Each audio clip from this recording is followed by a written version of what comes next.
Assalamualaikum warahmatullahi taala wabarakatuh. Baiklah anak-anakku sekalian, di sini kita akan membahas bab 2 ya, yang pembahasannya tentang menjauhi pergaulan bebas dan larangan mendekati zina. Latar belakang membahas pergaulan bebas, adab berpakaian dengan segala konsekuensinya, bagaimana menghindari pergaulan bebas dan menghindari zina.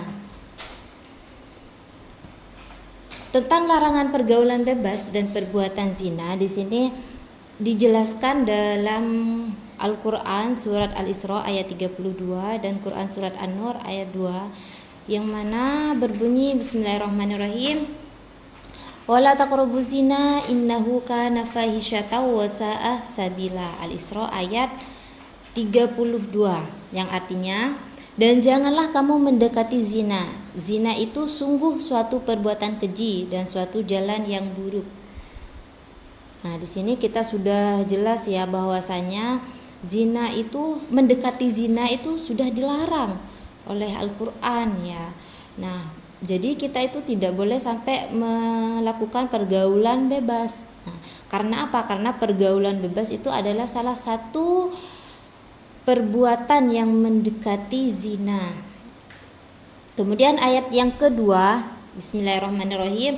Az-zaniyatu waz-zani fajlidu kulla wahidin minhuma mi'ata jaldah wala ta'khudhukum bihima ra'fatun fi dinillahi in kuntum tu'minuna billahi wal yawmil akhir wal yashhad 'adzabahuma ta'ifatun minal mu'minin. An-Nur ayat 2. Artinya, pezina perempuan dan pezina laki-laki deralah masing-masing dari keduanya 100 kali, dan janganlah rasa belas kasihan kepada keduanya, mencegah kamu untuk menjalankan agama hukum Allah, jika kamu beriman kepada Allah dan hari kemudian, dan hendaklah hukuman mereka disaksikan oleh sebagian orang-orang yang beriman. Nah, di sini jadi hukumannya itu bagi pelaku zina itu harus didera ya, masing-masing dari keduanya 100 kali. Nah, di sini hukumannya itu harus disaksikan di banyak orang ya. Jadi orang itu biar tahu bahwasanya orang yang melaksanakan zina, yang melakukan zina itu hukumannya adalah didera ya. Kemudian di sini ada analisis kandungan Quran surat Al-Isra ayat 32. Yang pertama, yang A, janganlah kamu mendekati zina. Maksudnya adalah Islam memerintahkan untuk menjauhi segala sesuatu yang bisa mengundang terjadinya perbuatan zina. Nah, jadi apa saja sih pekerjaan atau segala sesuatu yang bisa mengundang terjadinya zina? Yang pertama di sini, memandang perempuan yang bukan mahramnya. Jadi itu harus dihindari. Kemudian yang kedua, berduaan dengan lawan jenis yang bukan mahramnya. Yang kedua, berpakaian tidak menutup aurat. Nah, di sini kenapa orang yang berpakaian tidak menutup aurat itu menjadi salah satu mengundang terjadinya perbuatan zina? Karena itu menarik lawan jenis untuk melakukan perbuatan zina. Kemudian melihat film yang mengumbar aurat ya, jadi itu termasuk perbuatan atau sesuatu yang bisa mengundang terjadinya perbuatan zina. Kemudian yang B, menjauhi segala bentuk pergaulan bebas ya. Segala pergaulan bebas ya itu harus dihindari. Kenapa? Karena pergaulan bebas itulah yang menjerumuskan seseorang untuk melakukan perbuatan zina. Kemudian yang C, perbuatan zina termasuk sesuatu yang keji karena perbuatan tersebut menimbulkan keburukan. Apa saja keburukannya? Yang pertama, merusak tatanan hukum dan sosial. Yang kedua, merusak harkat martabat manusia. Yang ketiga, menimbulkan penyakit sosial. Kemudian yang kedua di sini analisis kandungan Quran surat An-Nur ayat 2. Asbabun nuzul Quran surat An-Nur diriwayatkan dari Sa'id bin Mansur yang bersumber dari Mujahid. Ketika Allah mengharamkan zina, di sekitar mereka banyak wanita pezina yang cantik. Kemudian turunlah ayat tersebut yang menegaskan bahwa wanita pezina hanyalah dikawini oleh laki-laki pezina atau laki-laki yang musyrik ya. Jadi apalagi kita sebagai perempuan itu harus bisa menjaga kesucian kita ya dari perbuatan zina. Kemudian pada Al-Qur'an surat An-Nur ayat 2 di sini menegaskan tentang kejinya perbuatan zina, sehingga Allah menetapkan hukuman atau sanksi bagi orang-orang yang melakukan zina ya. Yang pertama, sanksi hukum dari Allah Subhanahu wa taala itu sangat berat ya. Kemudian yang B, pelaku zina diberikan hukuman ya. Jadi apa? Yaitu tadi hukumannya bagi pelaku zina didera ya, didera sebanyak 100 kali di depan harus disaksikan oleh banyak orang gitu. Kemudian ada yang hukumannya juga dirajam ya, dirajam itu bagi pezina muhson. Kemudian yang C, yang dikenakan hukuman kedua pelaku zina. Jadi sama-sama dikenakan hukuman baik dari pihak laki-laki maupun dari pihak perempuannya yang sudah melakukan zina.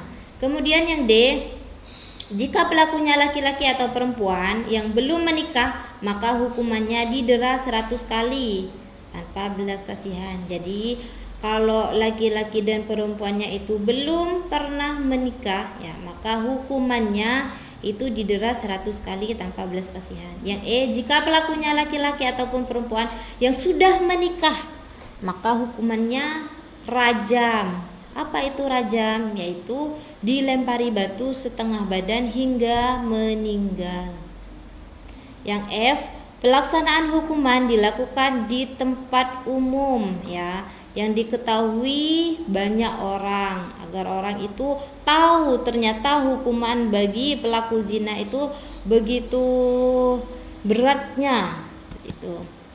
Kemudian ada berpakaian sesuai ketentuan syariat Islam ya. Yang pertama, memahami ada berpakaian menurut ketentuan Islam.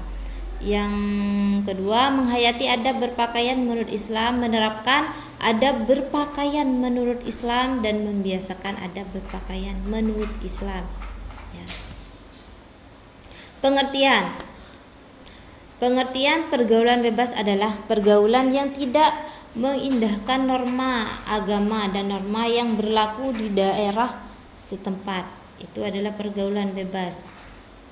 Kemudian faktor penyebab pergaulan bebas dan perbuatan zina. Nah, di sini ada faktor-faktor yang menyebabkan seseorang itu bisa melakukan zina. Apa saja faktornya? Yang pertama, faktor dari dalam ya. Faktor dari dalam itu adalah faktor dari diri kita sendiri ya. Yang pertama, lemahnya pemahaman iman dan Islam. Kemudian yang kedua, bisikan setan, pola pikir, rasa ingin tahu dan ingin mencoba. Nah, jadi itu harus kita hindari. Kemudian lemahnya pemahaman terhadap dampak pergaulan bebas. Jadi kita harus tahu ketika memilih suatu pergaulan, oh ternyata ini pergaulan bebas, apa sih dampaknya bagi kita. Nah, jadi kita harus tahu dampaknya dari pergaulan-pergaulan yang kita lakukan gitu. Kemudian gaya hidup ya, gaya hidup itu juga bisa menyebabkan seseorang melakukan perbuatan zina. Kemudian komunikasi tidak berjalan baik. Lanjut, faktor penyebab pergaulan bebas dan perbuatan zina. Faktor dari luar ya. Ini faktor dari luar, apa yang bisa menyebabkan seseorang bisa melakukan pergaulan bebas dan perbuatan zina. Yang pertama, paham sekularisme dan liberalisme di kalangan masyarakat. Yang kedua, lemahnya kontrol dari orang tua. Jadi orang tua itu juga berpengaruh terhadap pergaulan anak kita ya, terhadap pergaulan bebas. Dan kenapa? Karena orang tua itu harus mengawasi terhadap tingkah laku dan pergaulan anak-anak kita. Kemudian yang ketiga, menurunnya fungsi kontrol dari masyarakat. Jadi masyarakat setempat itu juga bisa menjadi penyebab terjadinya pergaulan bebas dan perbuatan zina. Kemudian pengaruh media massa. Kemudian minimnya sarana pengembangan dan aktivitas remaja. Kalau misalkan kita itu sudah melakukan pergaulan bebas dan perbuatan zina, itu pasti akan mempunyai dampak negatif ya terhadap apa sih dampak negatif kita dari pergaulan bebas dan perbuatan zina ya. Yang pertama, melemahnya keimanan, ketahanan iman ya, melemahnya ketahanan iman. Jadi di situ adalah dampak ketika seseorang melakukan pergaulan bebas. Yang kedua, malas beribadah. Yang ketiga, pergaulan lawan jenis yang permisif. Kemudian adanya pelanggaran dengan mengkonsumsi minuman keras. Nah, itu juga disebabkan oleh pergaulan bebas ya. Terjangkitnya penyakit kelamin, HIV atau AIDS. Nah, itu dampaknya bagi orang yang melakukan perbuatan zina. Kemudian terjadinya tindak kekerasan. Di sini manfaat dan hikmah menjauhi pergaulan bebas dan larangan mendekati zina. Nah, apa sih hikmahnya bagi kita itu untuk menjauhi pergaulan bebas dan larangan mendekati zina? Yang pertama, terhindar dari penyakit kelamin ya.